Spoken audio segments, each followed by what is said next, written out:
Clive, when was the last time you met Aafia Siddiqui?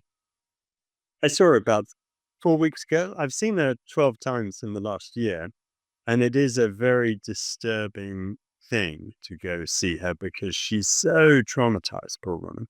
I mean, if you can just imagine what happened to her kids happening to your kids, then you're tortured for 5 years. While you're being tortured in Bagram Air Force Base, they show you children being abused in front of you who you're meant to think are your children. Then after those 5 years, they pretend to let you go, but actually they're just trying to, quote, dispose of you. And they tried to kill her in Ghazni. And then they take her to this prison where she's been raped to us and sexually abused all the time. Can you imagine? It's a tribute to her that she's still in a bit of one piece. I mean, very, very much suffering from post-traumatic stress disorder, but she's still there. So what is her mental condition and her physical condition right now? But the problem with her physical condition is in order to get basic health care, she's missing a bunch of her teeth on top and bottom. To get basic dental care, she has to go through a process where they strip her naked and they make her go through a strip search and then they take her up to have x-rays and then they do nothing. This happened 2 years ago. They still haven't fixed her teeth. She's deaf in one ear because of where she got beaten in Bagram. They've done nothing for that. She's got a series of other problems, anemia and nutritional disorders from not getting proper food. They do nothing for that. That's the physical side of it. And just imagine, if you would, before you're allowed to go to see a doctor there in Pakistan, you have to agree to be stripped naked in front of a whole bunch of other people on video camera. How would you feel? But then you take the trauma, the psychological trauma she's gone through. You can't get therapy for being tortured from the people who tortured you. That much is pretty obvious.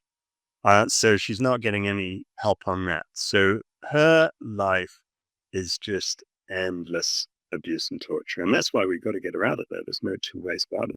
And what about her two kids that are alive? Well, maybe all three kids were alive. I always thought, Suleiman must have died. But when you discovered that they forcibly adopted Mariam into a white family, and she only got, look, Fauzia, a fabulous sister, only got Mariam back 7 years later. It's entirely possible that Suleiman is, in some place, he's just had his 21st birthday and he's in New Jersey or somewhere. Who knows?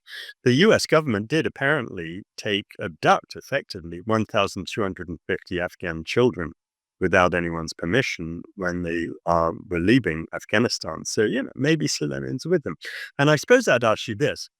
Would you rather have closure and know your child is dead, or would you rather live in this, dark area thinking, oh, well, maybe I'll find them? So that's Suleiman. The other two, thanks to Fauzia, are really doing very well. Ahmed is a qualified doctor and Mariam is about to become a doctor. She wants to be a doctor so she can help her mother when her mother gets help. Coming to the prospects of her release, are there any prospects? Mm. Oh, yeah, of course. After the US election, there are 10 weeks before January the 20th when the new president gets sworn in. In those 10 weeks, Joe Biden can do anything, right? He's still president, but he's got no political future. So he can do whatever is just. Now, our challenge is to get him to pay attention to Afia's situation. Mm-hmm. And one question that comes to my mind is, why would the Americans release her? Well, there are two reasons why they should. One is what they've done is manifestly wrong. And the reason Khalid Sheikh Mohammed is going to get something less than the death penalty is because we tortured him. And the US has recognized that much at least should be a mitigating circumstance for his sentence. The same is obviously true for Aafia. But the second reason they should release her, quite apart from it just being the right thing to do, is Pakistan has to offer something. Donald Trump wrote a dreadful book called The Art of the Deal. But everything is a deal, right? Yeah. And your government's duty is to come up with a deal that the Americans want. And the obvious answer is Dr. Shakil Afridi, the guy who apparently helped the US kill bin Laden. The Americans want him. The Pakistanis want Aafia.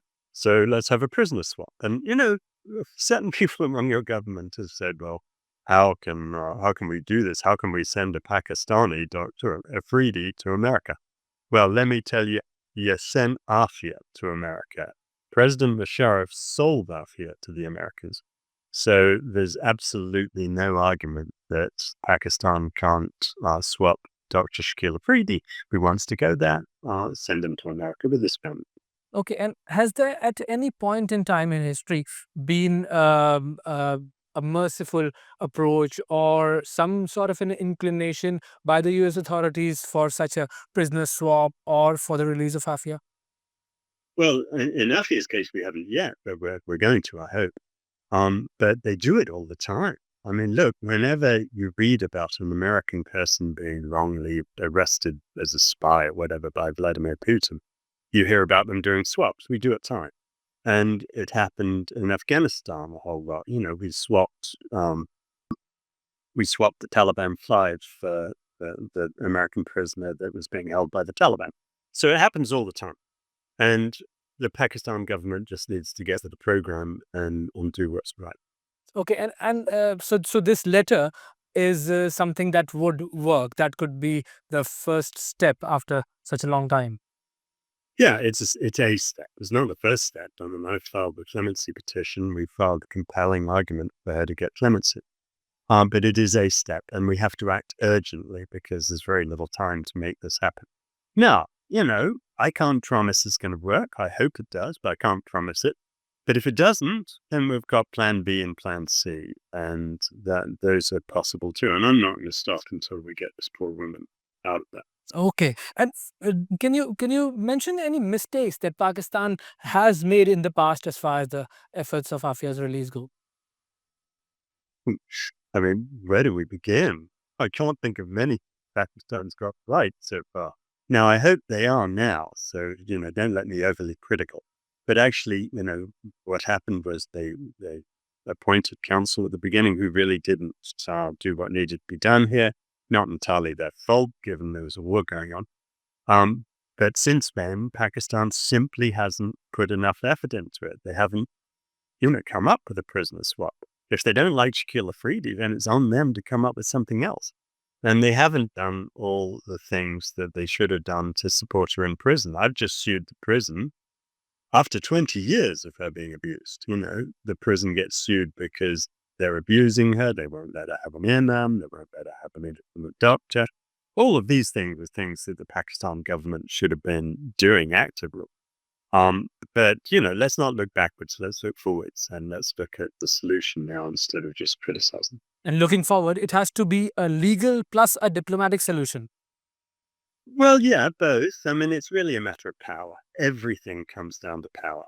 If you're a powerless person in prison being abused, having 230 million Pakistanis on your side is really important, no matter what people say. But it also comes down to power in terms of other ways. I can't swap anyone for Aafia. I don't have someone to swap. Pakistan can. So it definitely is both political and legal. But the politics and the media are actually more important than the legal. So, what can these 230 million people of Pakistan do?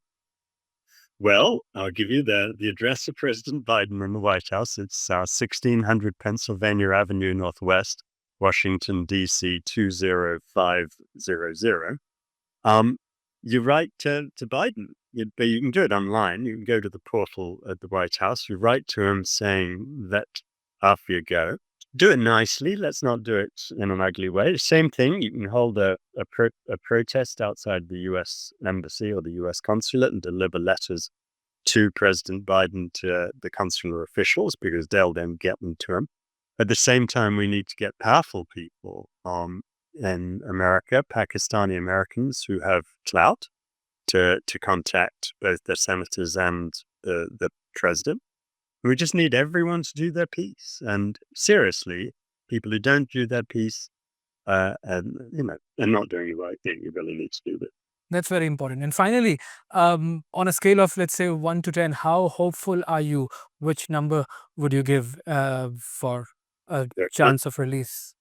I'm always on a 10, I mean, only because I have won over the years 98% of the cases I've done. Now, sometimes it's much harder than other times.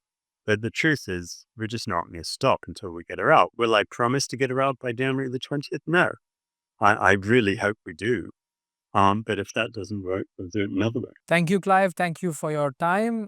ये था हमारा खुसूसी interview जनाब Clive Stafford Smith से, जो कि आफिया सिद्दीकी के lawyer हैं और आफिया सिद्दीकी की रिहाई की कानूनी जंग लड़ रहे हैं।